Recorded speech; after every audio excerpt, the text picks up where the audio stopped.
Hey man, are we live? Yeah, we doing this? Yeah, I think Is it we're. working? Are we? Yeah, it looks. I think we're live already. Do you? Oh, sweet. Cool. You wanna? You So wanna? you You wanna? want me to welcome? You want to welcome? Do you? I don't mind doing it. I mean, unless you want to do it. Nah, dude. Yeah, Nah, sure. you do All it. right, cool. Hey everyone, welcome to Shift Talk Live. I'm Josh, and this is Kevin. Thanks for joining us.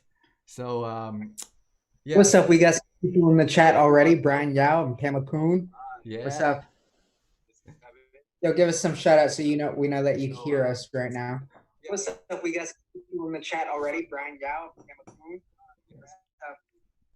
Yeah, so as some of you are aware, Kevin has recently released his Shift Talk podcast, and to much acclaim, I might add. And so this, you could say, is a sort of a more fun, casual spin-off from that. Yeah. Because the regular podcast is not fun enough. It's too serious, is what Josh says. So received his criticism, and I was like, all right, we'll do a low key live podcast.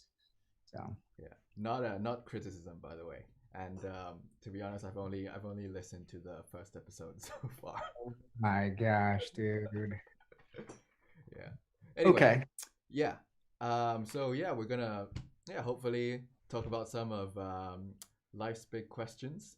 Yeah, we'll try to no guarantee on answers, but we'll have a good go and we'll have some fun along the way. Life's less serious questions, right? Well, a bit of both, bit of A both. bit of Yeah, okay. yeah.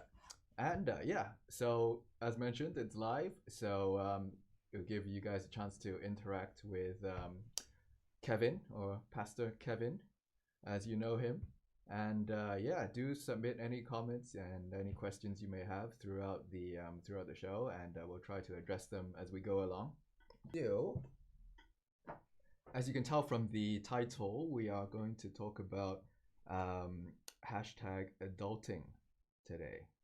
So, Kevin, as the certified young adults pastor, could you give us a little explanation on what your understanding of this term means? Oh, so hashtag adulting. I think it's just a term that means when you grow up. Usually, I think there's several indicators of someone who has grown up, but I would basically say all of them point to someone who is independently sustaining themselves, responsible for themselves. And I actually think there's one more, which is like being like taking care of someone else. Um, so I that's all I know about adulting. I know I'm like in the process of it. Like I still haven't arrived, I don't think. But that's my understanding. What's your understanding, dude? I don't know. What I see is usually people kind of hashtag adulting on social media on their IG posts, and usually I it's stuff like, oh, I'm paying the bills, or I don't know if you have kids. I've just dropped off the kids at school. Um, I think it's kind Well, of the usually when you have kids, that's hashtag adulting. It's not even by the time you drop them off at school, they're like 6 years old. So you've had 6 years of parenting, and it's like, okay, you've already done adulting. uh, By the way, you have to speak louder. I reckon it's okay now. Yeah, it's okay. I don't know if you can hear me. It looks okay on the thing on the little audio bar. Okay. But yeah, I think it's this idea of responsibility and growing up. But yeah, I think before we get too far ahead, perhaps you could tell us a little bit about what you're like who is the real Kevin? Because Well, I think a lot of people, most people at church see you kind of exclusively as Pastor Kevin, preacher extraordinaire, spitting truth on Sundays, keeping it real. right. But who is I don't who's know. this They real haven't Kevin? let me preach lately, so we'll see what happens. Yeah. Okay, so just a little bit about myself. Um, I actually grew up here in. So okay, a little bit about my life. This is not about adulting so much. but We'll get I there. was yeah, I was born in the U.S. in Minnesota, and my dad is Japanese, my mom is Chinese, so there's like an ethnic mix there. My last name is Japanese, which factors into my story because I moved here when I was 3, and it was really hard. Number one, it was really hard for me to make friends because I was learning Cantonese. Well, when I was 3, everything was new. But also, my ethnic background of being Japanese in Hong Kong was actually really difficult. I don't know if it's changed a little since then, but being Japanese and having a Japanese last name in Hong Kong was really difficult. Actually, my last name Kusunoki is a. If you guys look it up, Masashige Kusunoki is a samurai warrior. He's actually it's he's if you've seen The Last Samurai, Tom Cruise, he plays the last samurai. Well, actually my namesake Kusunoki Masashige was technically the last samurai of the Imperial Palace. And so if you visit Japan, right in front of the Imperial Palace in Tokyo, you'll see this huge statue of Kusunoki. Anyway, that's Man, not really relevant. So, you totally jumped the gun on that. Look at what? if you see the graphic that is shared Oh, underneath our video yeah, screens, I put a little samurai figure underneath Kevin's head. yeah. Okay. Shoot, sorry. I No was just worries. telling. It's great. It's great. So, I had difficulty fitting into local school. I was actually sent to local school um, when I first got here, and I had difficulty fitting in. And a lot of people were making fun of me or bullying me because of being Japanese, and so I never felt at home in the local school. How could you go Um, to local school? You don't speak Cantonese, as far as I know. I think I was like, I think I did kindergarten, first grade, second grade in local school.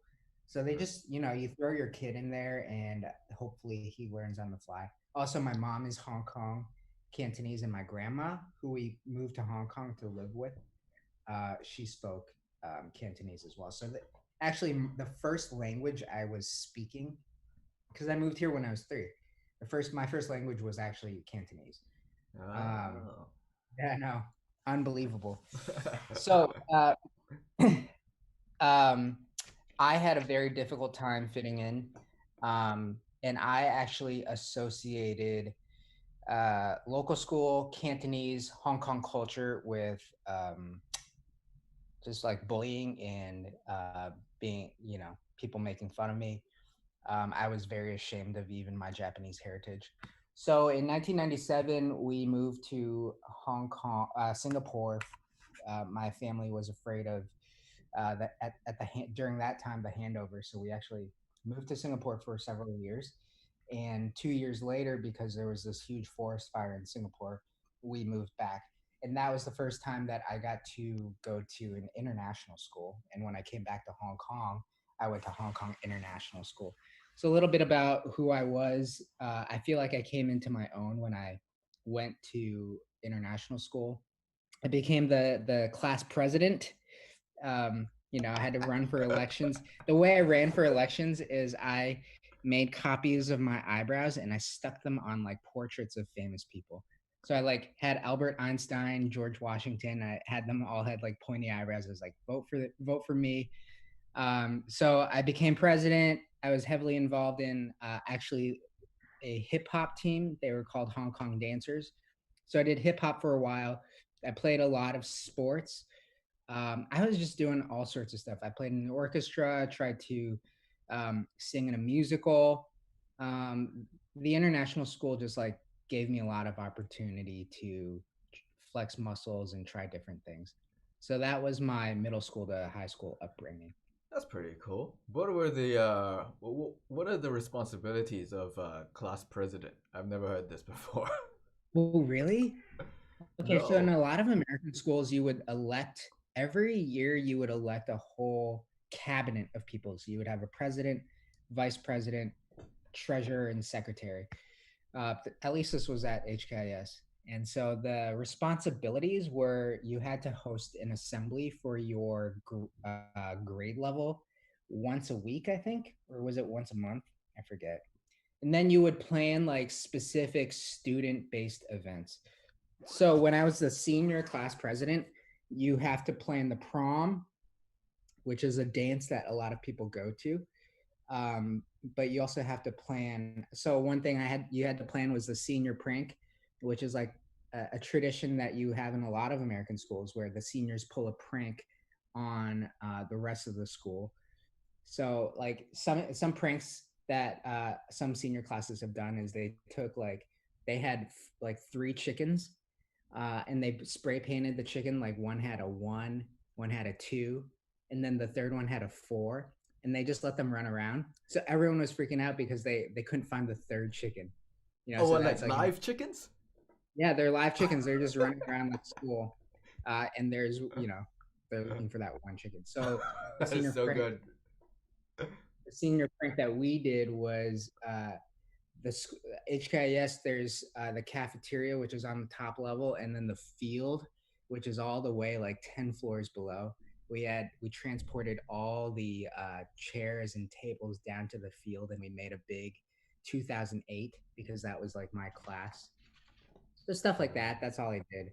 It was essentially being a president. Like you had to speak a lot. So I think that was like the first time I realized I kind of like speaking.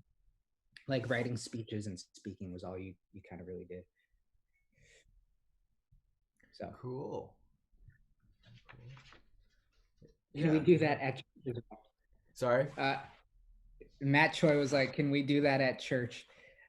You mean a prank? We should honestly. Care groups should prank one another. That'd be hilarious.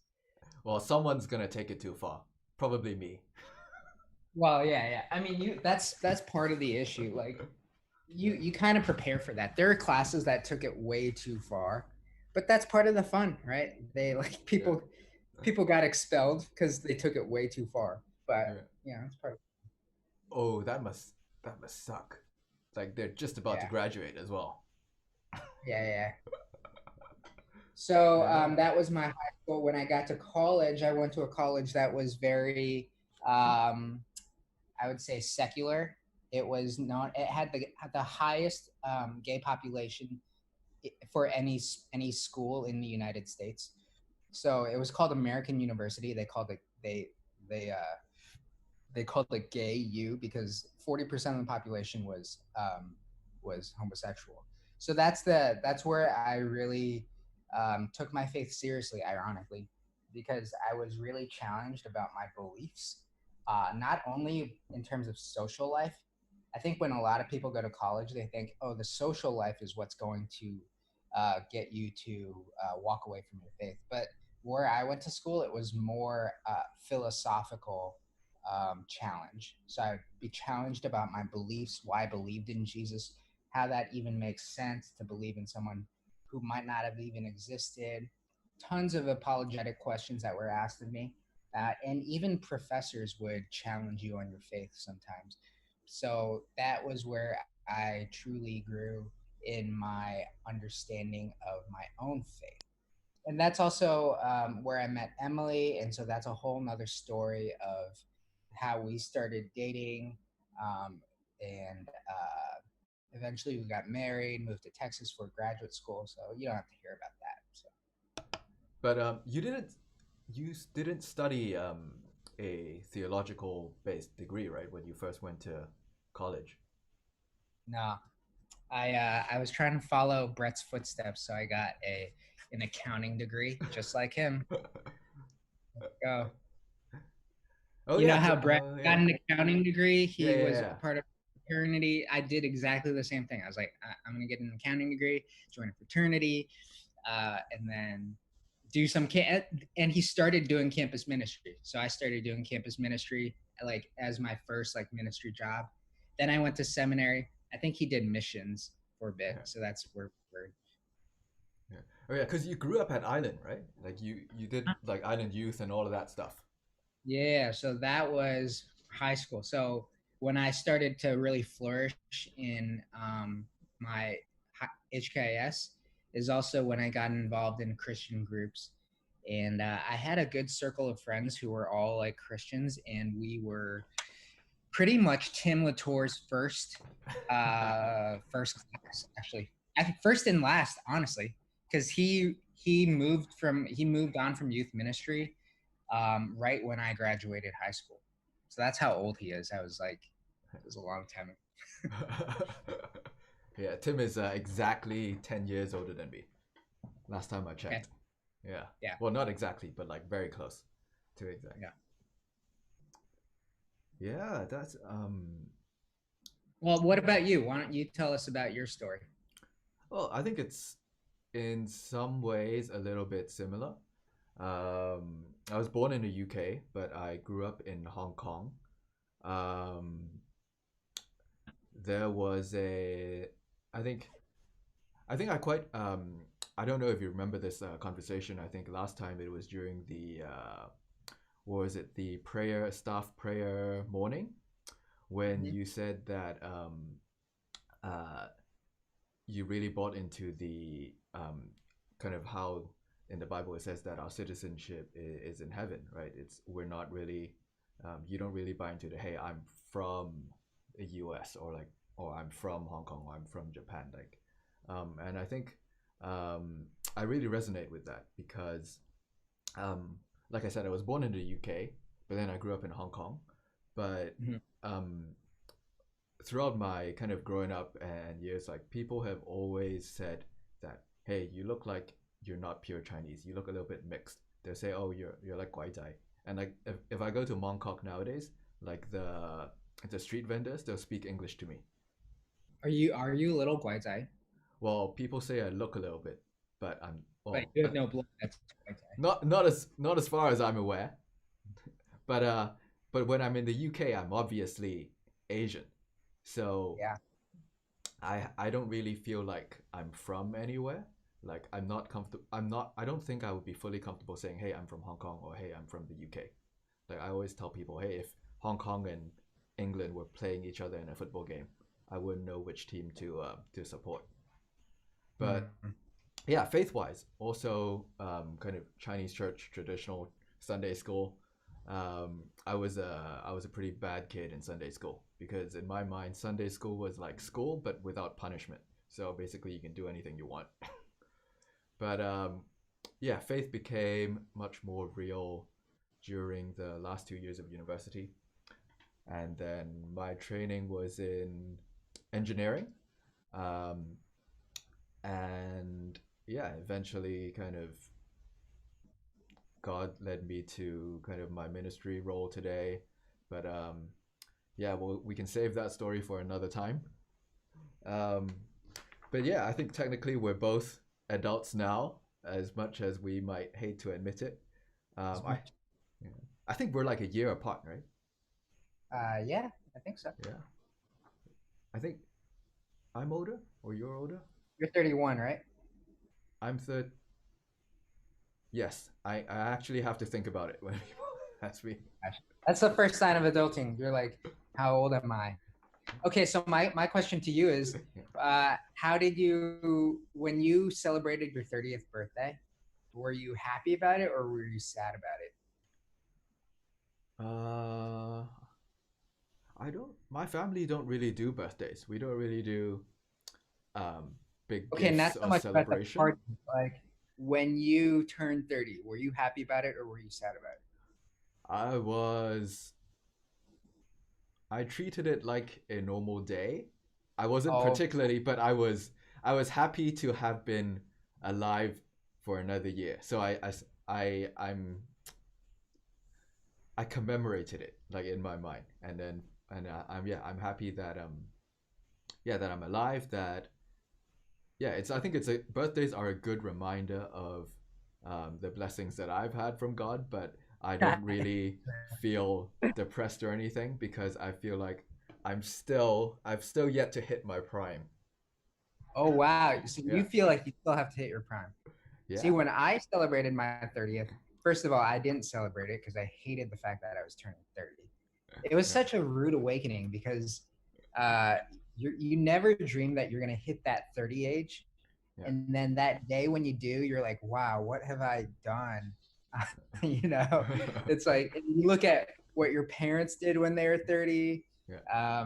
I think there is some generational divide, like all you could do when you were 30 back 40 years ago and what you can do now is so different, which I actually do think plays into this what is adulting, because there's like a delayed adulting in our generation. Yeah. Well, Oh, there's some good questions yeah. about whether you doubted God's existence, or whether both of us doubted God's existence. It's a, It's you want to go first? pretty deep question. I think in Kind of a detour. yeah, I need to switch to serious mode for a bit, which is not easy for me at times. Yes. Um I got a poop cake for my 30th birthday from my care group and church friends. Great reminder. Yeah. There's Um nothing but poop in the rest of your life. hey, toilet humor is probably the Yeah. best humor there is. Did I ever doubt God's existence? I think maybe there were moments where I've questioned it from an intellectual perspective. Um, so it wasn't true doubt. Um, I think because the way I came to faith was very, you could say it started from an intellectual standpoint. So it was very logical. I read a lot of books growing up because my dad has a lot of books lying around the house, C.S. Lewis, John Stott, and all of that stuff.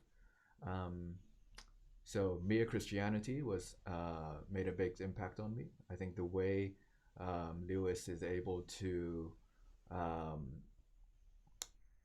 describe the faith and what it means to believe and God and all of that stuff um, really kind of helped me to process it in a very logical way.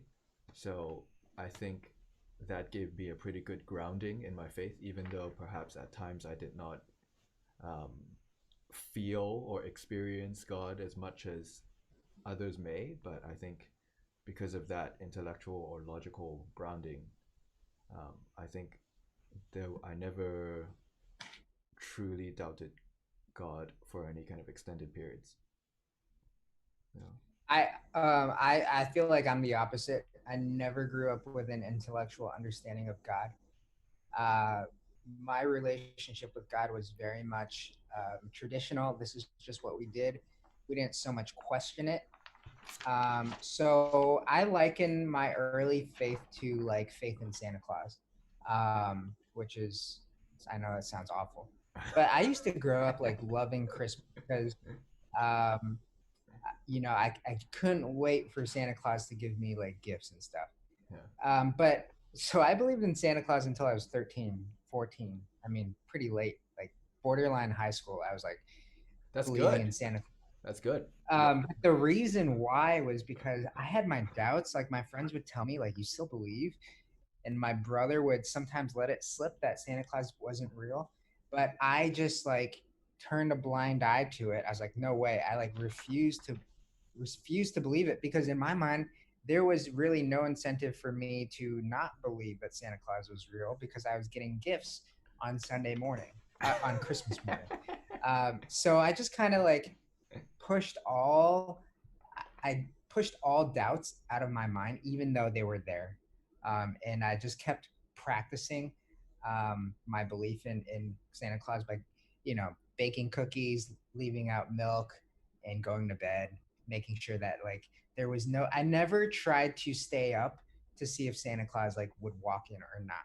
Like I always made sure to like just fall asleep because I really wanted Santa Claus to be real. So I would say I would liken my early faith to that type of faith in that it wasn't very intellectual. I never stopped to really think about who I was like worshiping or believing in. It was just a bunch of traditions. And that's why actually being challenged in high school. I mean, I was somewhat challenged in high school, but really challenged in in college when I actually had to wrestle with um, why does a good God let evil happen, or how, I don't know, even predestination. Like people were throwing these different concepts, and it was like the first time I had to wrestle with them.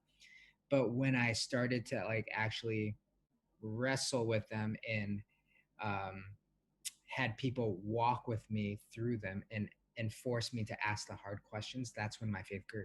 So I would say yes, I doubted, but it was actually people helping me articulate my doubt and then working through my doubt that was like the catalyst for my faith growing. Because if that doubt didn't creep in, I would have just like tried to believe in God with like a like completely blind faith, not like working through anything, not reasoning or intellectualizing anything. I just wanted it all to be true, and I had no real foundation. So that was a long-winded way to say yes, I doubted, but the doubt was like really impactful and important for my faith.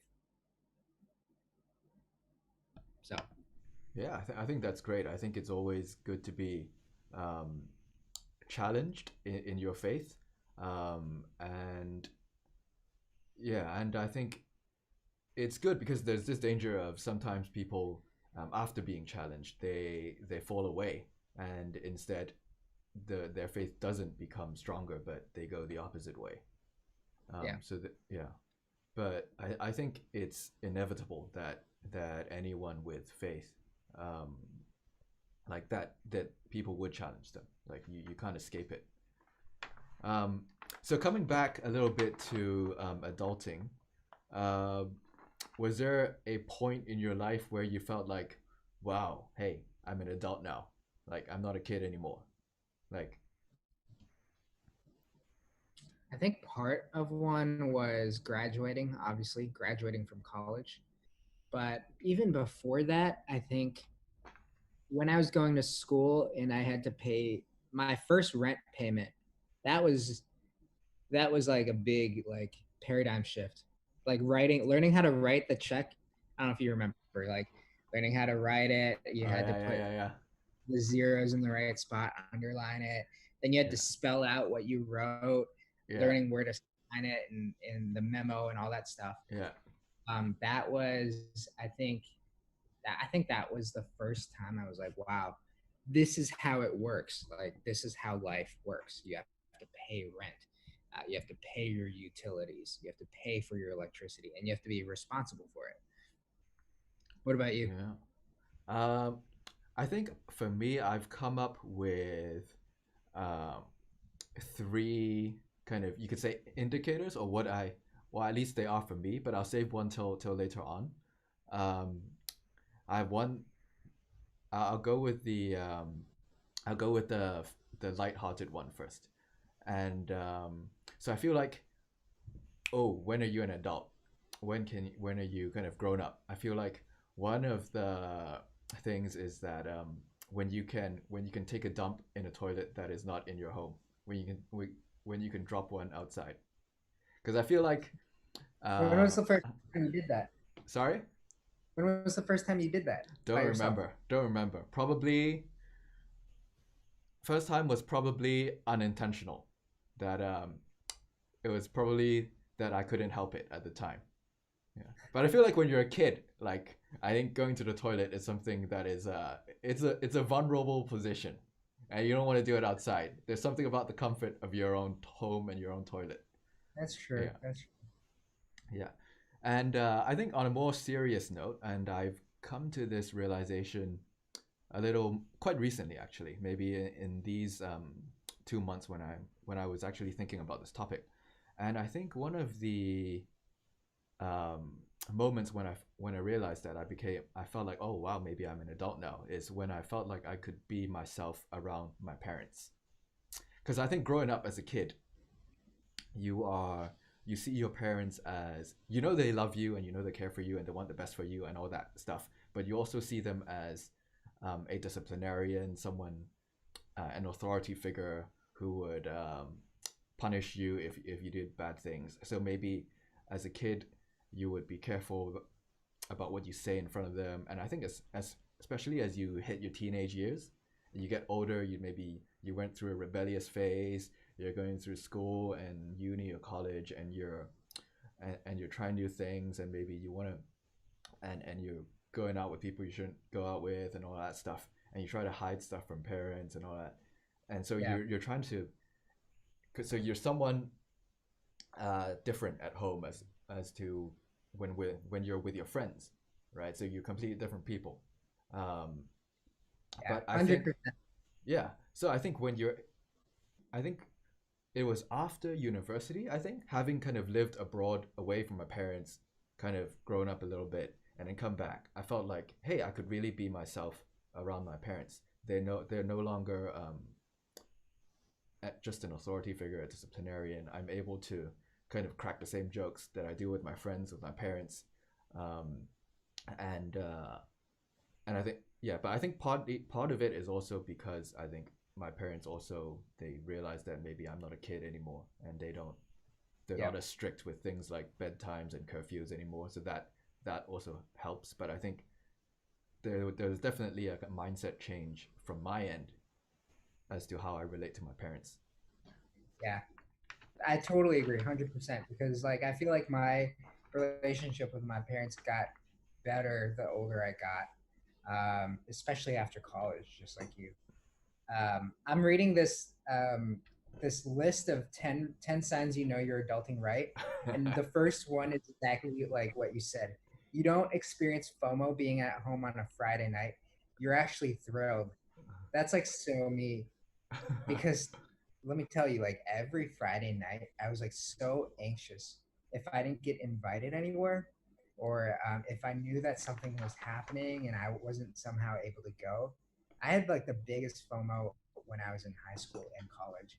But now it's like I really like COVID has really been a blessing in this regard, because I can stay at home. Like I know I want to stay home, but now I know that everyone else is staying home.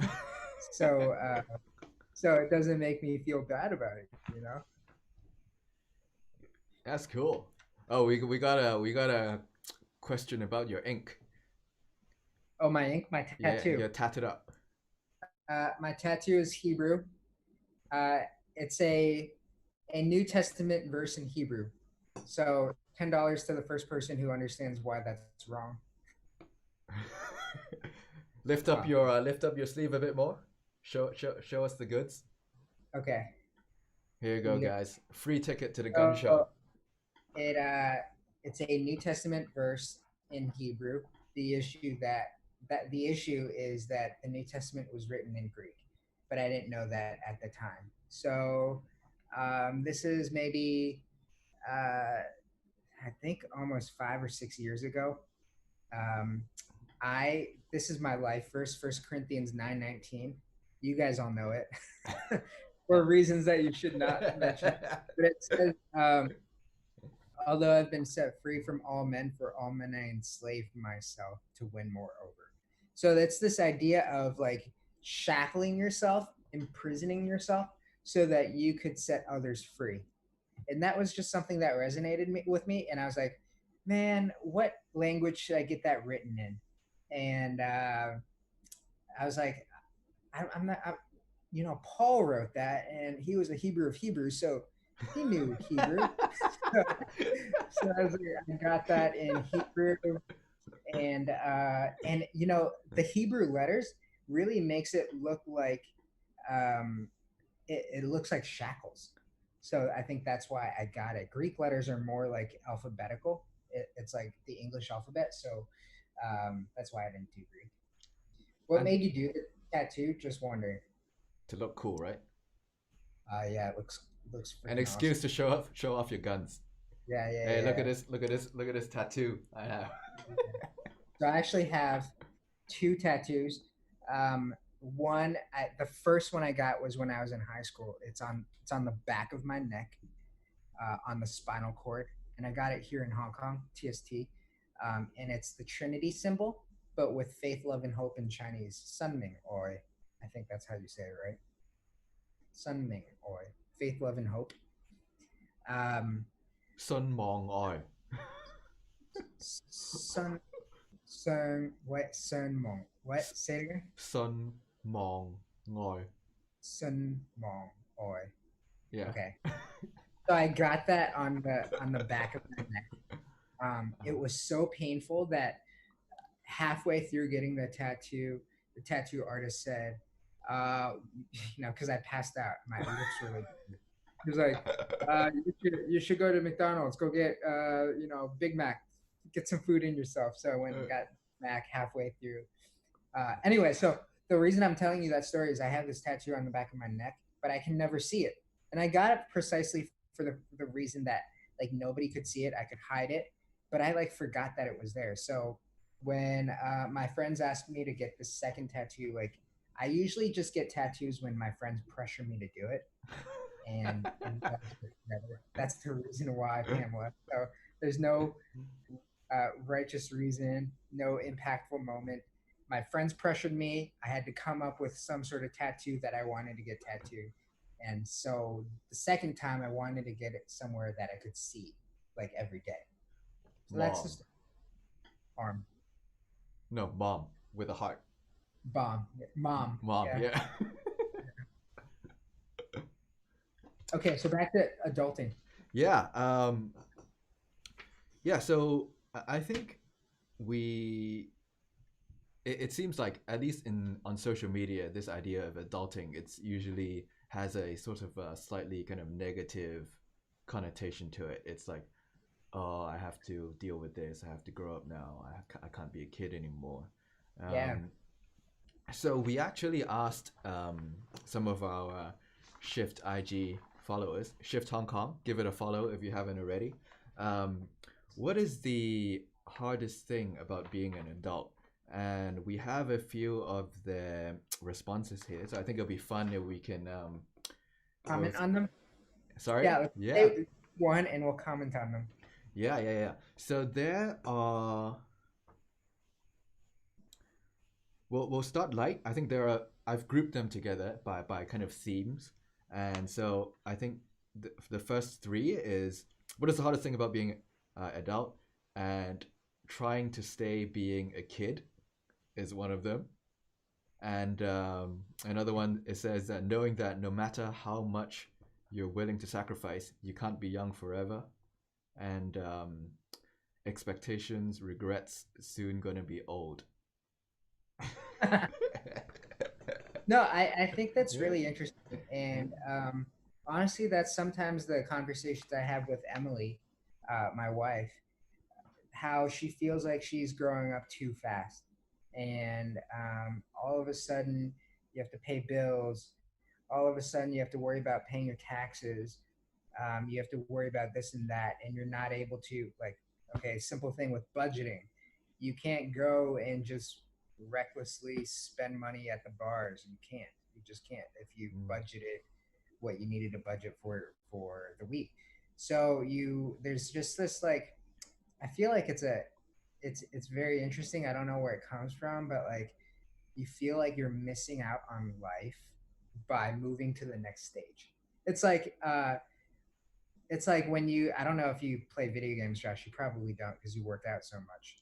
But like Uh, when you're trying to beat one level, you're you want to get it 100% complete before you go to the next level. That's kind of what I feel like a lot of people struggle with, in that they haven't fully experienced all that their 20s had to offer, and they're afraid that going into their 30s will prevent them from experiencing things when they're 20. oh yeah, I'm when I play games, I as soon as I pass, I move on. I don't try to do it again to get a higher score. Right. So other Yeah. people play games differently. They try to get the highest score possible, and then they move forward. And I So, feel like that's what a lot of young adults do with their yeah. stages in life. You experience all of it. Even right now, when Emily and I are talking about having kids, she's like, here's actually a list of like 10 vacation spots we need to go to before we try having kids. I'm like, okay, well, that's going to be another. Yeah. Or you try when you're on vacation. Yeah. Yeah. Oh my gosh. This got so Yeah. awkward. Anyway, yeah, there were a couple of them. We're talking about bills, paying for my own utility bills. You feel like you need to make all these financial plans, or else, um, well, God will provide. God will provide. Um, I think yeah, that that's an essential thing to like adulting. You realize that your money can't go to all the fun stuff. You know, when you're a kid, when you earn money or when you got allowance, like all that money went where you wanted it to go, to buy some food, to you know, save up to buy that toy that you want. And I think one of the critical stages of adulting is when you have to start spending that money on things that you almost like detest. Oh, rent, utilities, stuff like that, yeah, education. yeah, yeah. Let me run through a few more. Uh,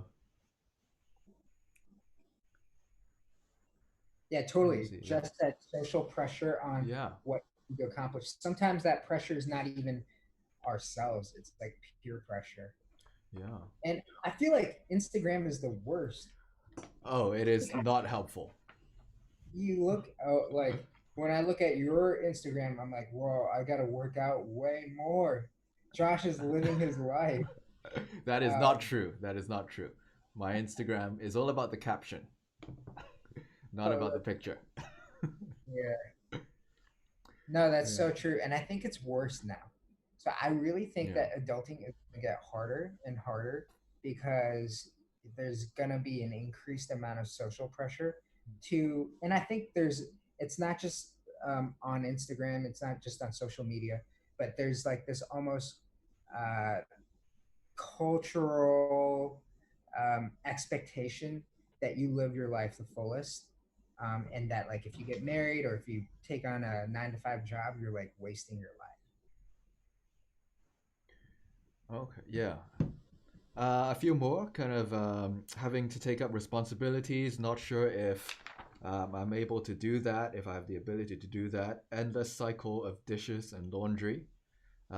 Unfamiliarity with growing up into a new normal. I'm guessing in adulthood, responsibilities, priorities, realities, as if taking off without knowing where to land.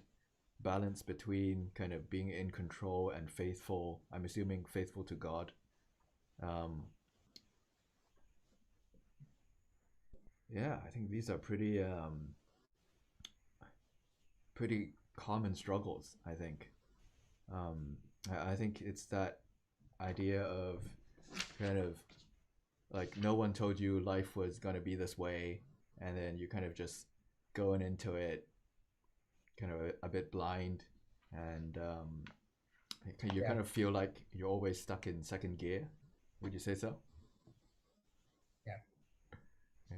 I'm interested in what you feel about that. The new question we got on Instagram, which is, and this kind of deviates the conversation. But why do young adults switch churches so often? What? Brian, WhatsApped it to you. Okay. Why do young adults switch churches so often? Um, do they? That's for sure, dude. I feel like us being in care group ministry, we see this more than anyone. Well, I think there are a few reasons. Sometimes um, you will see people shift because of of cultural reasons. Perhaps an obvious example would be a Chinese church to a English speaking church, or vice versa. That would be a way. Um, we see people switch churches because of disagreements, falling out with their kind of group members, or perhaps they feel that maybe church has not been as vocal or have been too vocal in on certain issues. Um, and yeah, those are some of the reasons that come to mind. I'm interested in what the chat like thinks about it because obviously we work at our church, so we ain't switching the church. We ain't switching anytime soon. Yeah. But like, I, I feel like people in the chat. have experienced it. Oh, yo, what's up, dude? Hey, look who's here. Yo, what's Yo. up, boys? Yo, what's so Hey. surprising? Is he a pastor? Is Man, he a farmer? You decide. Dude, What? you guys are up late. This is my bedtime, man. You guys are too young. Yeah, another sign of adulting is when your bedtime goes from 3 a.m. to 9 p.m. Yeah, when you set an alarm to wake up for your 9:15 call. That's the key. Yeah. Dude, what's up, guys? What's up, dude? We were just talking. We had one Instagram question that was asking why young adults tend to switch churches so often. I know that's not really adulting. Oh, But- they're the worst, man. I can't believe they do that. Switch You're to probably Island chasing the ECC. singles. That's what I think you're chasing whoever's single that you want to chase. You know, I actually God is everywhere, but that girl is not. So That is a line. That's going in the bulletin. that is everywhere. I applaud them. Honestly, I think that's true. Like the different discussions I've had with different people who are like, "Hey, Kevin, I'm gonna leave." It's usually because they're like engaged or they're dating a person from another church. So I feel like a change in life stage is very common among young adults. Yeah. Yeah. I mean, I'm usually a critical guy, but I think there's a lot of good reasons why it happens naturally. I think, especially in Hong Kong, there's a lot of first generation Christians coming out of uni, and you're kind of figuring out what kind of church fits you. Like you only knew the one maybe you had abroad when you came to faith, and which church, I don't know. You just don't know where to start. So you're just trying all the menu items. And I know that sounds consumeristic, but it's different. I grew up in churches, and so that's kind of not fair to me. I kind of know what fits my expression of faith at this point, but a lot of people don't. Yeah, So I would totally agree. And I don't think you fault us young adults for that. It's we are trying to figure out what we believe in, and our value systems are honestly constantly changing, even throughout our 20s. Like what we value most. So yeah, well, and I think you've seen people 30s, 40s, 50s in the past year or two, just as the world changes in pandemics and political stuff. You don't know what you think until you face something in life sometimes. So it happens. It's okay. It's all right. Yeah. Yo, so what are you guys talking about? Yeah, we're just going through a few of the questions, but I think we can we can pick them up as we go along. But got 10 minute dream, dude. nah, there's no limit. We can keep the party going. That's not. I'm gonna try to stay awake all 10 minutes. We'll see what we can do. We got 10 minutes. But Next, John. No, but yeah, I think we wanted to get Eric's kind of experience as I guess someone who's done it all in terms of being an adult at a young age. Yeah. Really young. Like how do you feel about that? Actually, yeah. I don't know. I always, from like middle school, I would look at like I'd play sports and I look at the dads on the sideline wearing like some khaki shorts and some loafer like shoes and be like, man, I can't wait till I can get away with like some leather loafers. And I don't know, man. I always wanted to be a young dad.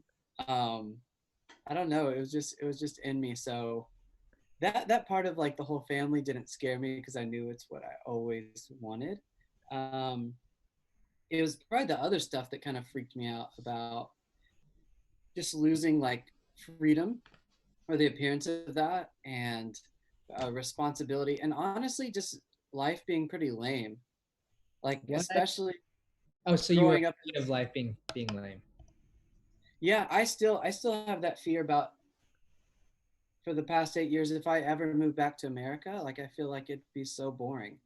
Like I just love, in Asia there's always an adventure, in Hong Kong there is, and I just like, I don't want to go live in a community on a cul-de-sac, and it just seems pretty boring and rigid. So I love life here. It helps me adult a little less.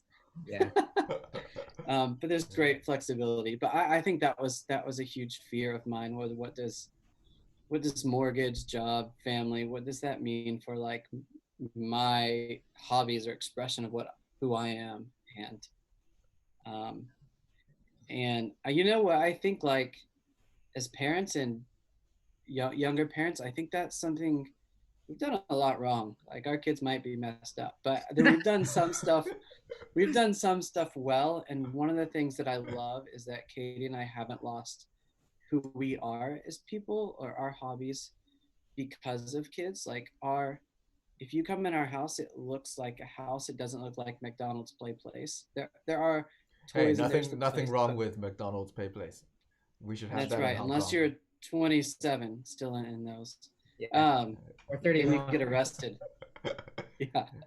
Yeah. But you know, we take time to just like go on hikes with just us. Like once or twice a year, we're like, let's go get away for a couple of nights, and we'll find a way to make it happen. And that's the great thing about care groups is they can watch your kids when you have them. Yeah. But you Quick plug, just Care Group Connect. Quick plug. Quick plug. If you need childcare in the future, you should sign up for care group. That's right. Yeah. That's right. But you know, sometimes there's two like opposite errors. Like as a young adult, you totally live for yourself and that's it. And there's like no others in you. And that's a mistake. But some people, once they have a kid, then they only live for their kids. And having worked with teenagers and like studied like adolescence, part of like growing up into who you're going to be is figuring out who you are and saying, okay, I'm not my parents, I'm not this. It's just like trying on different selves and figuring out who you are. And I feel like those are two mistakes that just aren't part of becoming an adult, when you're just attaching your identity either through your kids or that it's all just grounded in you as a young adult. So I think it's a balance you really have to find between giving to others and also being who God made you to be. Yeah, working on yourselves. Yeah. So we got a question in the chat that asking you about your hobbies, yours and Katie's hobbies. And telling you to stay here forever. I think they want to know, like, what can your hobbies be as parents of, government? Yeah, well, in Hong Kong, it's one of the best places to hike. So, with kids or without, we just strap them in from like 3 weeks old. I know that's a little for some cultures, but hey, 6 weeks, 7 weeks. We just bring the kids with us and just help teach them it's normal to like be out doing stuff. That was pre-pandemic, but you know how that works. Photography, dude, exploring food all around Hong Kong, like different cultures, travel hacking, finding cheap ways to travel. Recently, the stock market. You are the master at that, apparently, right? What? You are the master at finding cheap ways to travel. Yeah, but it's hard to say that proudly. I feel that just makes me like a loser who's cheap. Is good. I know the stock market opens in 6 minutes. That's a new thing of being an adult for me. So that's different. That's a hobby of mine now to learn about that. Yeah, make it rain. Make it rain. Yeah, but that's why I color my walls green, just to remind me. I have no idea how you deal with it though, because your life seems kind of so far removed from mine, but you're only like a few years older than me. And you have what, like I think you're 30, 36 if you don't mind me saying, and you have like what, 6 kids? Well, you said it, yeah. How many? At least 10 kids. At least feels 10? Like it. Yeah. Yeah, I got 3. Yeah. I got 3, and we're done, man. We're done. Seems like more, right? So. What's that actually? Just kidding. I'm not gonna voice what that means, but we're done. That's prayer. That's how I pray. Yeah. Dude, you know what? You just like, that's the weird thing. I think as you grow up, you realize, and you see your parents from a different view, you realize they're just people like you. Like, you can almost see them as teenagers and making mistakes, and you see their insecurities. So they were winging it all along as well. Yeah. And then at every like life stage, you realize, I'm in university. Oh, wait, I'm going to walk across the stage and some guy's going to give a piece of paper. Now I'm not. Yeah. How did I change? And you realize, like, in 1 hour, I'm going to be married, but now I'm not in my world. Oh, okay, my wife's screaming over there. I'm about to be a dad, I guess, when this thing comes out. Like, and it's just, it's like, how do you get from you to me? It's just, I don't know. It's just surreal, and it just happens, and it's, it's not. I guess it's normal. You Yeah. just take one step at a time, and then you freak out, and you're like, okay, I guess this is the next step I'm supposed to take, and you just try it out, Yeah. and you realize everyone all around is just trying it out. So maybe this could be the final question. And if you guys have questions, you type them into the chat box now. But going from each stage of life, do you feel like you were prepared for it? And if you weren't, which I'm guessing you're going to say you weren't prepared for it, how did you make that transition? How did you stay calm moving forward when you felt like you weren't ready to move forward? Yeah. I think my parents taught me really good values. They just lived it out. They actually didn't teach me vocally a lot, but they showed me to live for what's in. They just didn't care about the unimportant things in life. They didn't chase a lot of things, so they had priorities right. Um, Another one was my mentor, who was completely the opposite of me. He's just like type A, go get it leader, and he was just audacious. If he was an hour away, he's like, I'll be there in 20 minutes, and he just bit off more than he can chew all the time and just went for it. And that I sitting under him for years, it just kind of rubbed off on me, and so I think I have a little bit of that confidence, or at least I don't know if it's faith or confidence or arrogance, or it all blends together sometimes. But I just now I really say, if this is what I want down here ultimately, to have a family, to be a dad, to have a six pack, to any of those things, like, Still haven't gotten then there. I've yeah, I haven't. That's 2 out of 3 is not bad. Uh, then I think a part of being adult is willing to go through the hard things to get the thing that you want. So I always teach my son, do what you don't want to do so you can do what you want to do, which is kind of confusing when you're only 3 or 4, but he's getting older. Maybe he'll figure it out now.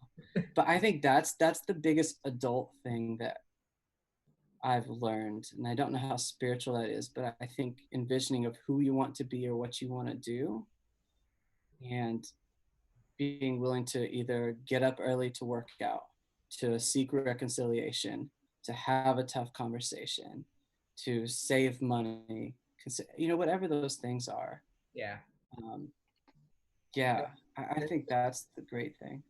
There's this study that said like the most common ingredient in early kids who go on to be successful, whoever, the most common ingredient is the ability to delay satisfaction. Like if they can picture something that they want in the future and make sacrifices to get that, or can wait or delay it, to live like what you said, to live in a way that to live like nobody else, like by giving things up so that you can get what you want in the future. Um, they've found that that has been the most common trait of kids adulting well. Does it work if you force them to wait? Huh? Does it work if you force them to wait? No, they have to make that decision. You have to let kids or whoever who's trying to grow in this skill to make that do that. Right. Yeah. That's the number one probably adulting lesson is I do a lot of things I don't want to do in the moment. But after you do it once or twice and you see fruit that comes from it, it gets easier. Doesn't mean you want to do certain things all the time, but you can do them where it seems overwhelming at first. So, yeah. I once heard a really wise guy talk about taking the next faithful step. I think that's a good motto to live by. Yo, that guy was nice. That guy was pretty cool. Pretty well, for sure. Yeah. Hey, here's the bad part about adulting is this receding thing that gives you a glare every time you're on camera. Look at that, man. But I think another good I think another good thing that I think helps with all of this is to I know I'm not just saying this because I'm in the care group ministry and we're trying to plug Care Group Connect. By the way, Care Group Connect starts next Thursday, Yes, sign-ups closing soon. 7 Yeah. o'clock. Yeah, and I think it's this idea of community, having kind of people around you who would support you and going through the same thing.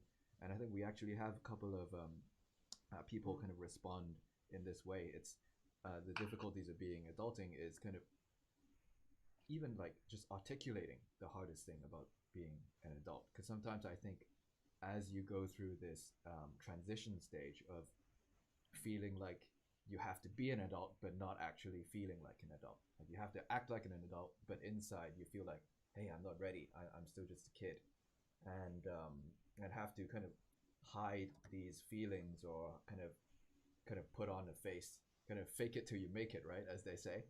And Yeah. and I think this is why, like, I think community is so important, and having friends who can support you as well in that. And yeah, I think this helps with a lot with dealing with that fear of growing up as well. Um, any Yeah. any any final tips or advice? Any pearls of wisdom? I don't know. I remember you reminded me of a talk I heard from Craig Rochelle, where he's talking about kind of seizing the moment or living in the moment you're in, because he's like, forever I was too young. I was too young. You're too young to do this. And then all of a sudden he felt, I'm too old. I'm too old. I'm too old. He's like, when was I ever the right age? He's like, I never knew that. You know, he's in his like 50s now and he's ripped, but good for him. But he doesn't know that moment where he's like, oh, I've arrived. Because you're always gonna feel that imposter syndrome, right? I'm too young, I'm too young, I'm too old, I'm too old. And oh, look at me, I'm 36 and I'm now the guest on because I'm the old guy on staff. When was I just the right age? You're not the old guy, you're the experienced guy. Who Yeah. Okay, yeah. the young guy I who don't know. happened to be experienced. Yeah. Yeah. Yeah. I think I- that's the key. I think that's a perfect word to finish on. I think Yeah. that's the phrase that most young adults are saying about themselves. I'm too young. I'm too young. I'm too young for this. I'm too young for this. Uh, no, you are just the right age for it. Like God has placed you where you're at in your season of life at the time that He appointed. Um, so it's not that we shouldn't be trying to fight against adulting or like force our way into adulting. You just walk through life, and like Eric said, like things will happen to you. Obviously, you plan some stuff. You probably plan your kids, um, but things will happen to you, and you kind of just keep walking through, allowing God to change your life. That good. is that Hey, is something great. else you could do real quick is look at what age you are and look up someone who accomplished something great then. It hit me first when I turned 32, 33, and I'm like, dang, Jesus saved the whole world at my age. What have I done? And then the next year was like Martin Luther King Jr. But just be encouraged of people who 32? did great things at their age. No, I think he was 34 when he gave the I Have a Dream speech. Don't quote me on that, but I think that's what it was. So it's just kind of cool to be reminded. You don't have to wait till you're X age to do something. That's true. Yeah. I guess for me, I need to do the opposite. I need to see someone who did something later in life because I don't want to feel so burdened by having not done anything. It's okay to not have the accolades. I think especially for Hong Kong young adults, it's okay to not have the accolades that even your parents had or that your friends have at your age. God has placed you in your specific season of life where you're at right now, and that's okay. Yeah. Yeah. That is some great stuff. I'm glad I have two pastors with me, so I don't have to be the serious one. I can leave that to you guys. Anyway, any parting advice? That was it. Yeah. Any That was our parting advice, dude. anything you'd like to plug? What's going on with church? I know you got a lot going on, Kevin. What's going on? What's going on with Shift? Shift. I think the big thing you guys can look forward to is Night Shift on September 25th.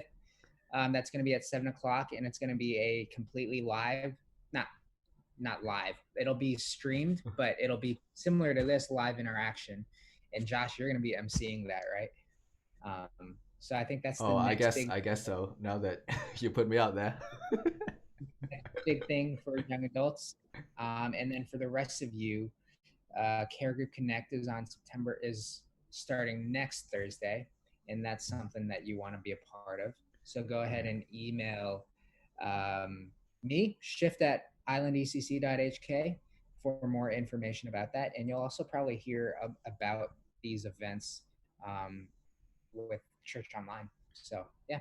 Yeah, and we also have a series of exciting classes coming up Wednesdays and Sundays. Check out our website. And Eric, anything you wanna add? You get free airtime. No, dude, I'm good. I'm just happy to be alive at my old age. I just Dude, you're not old. You're not old. You know that time when you were doing the Sunday host talks? There was I think a few months ago.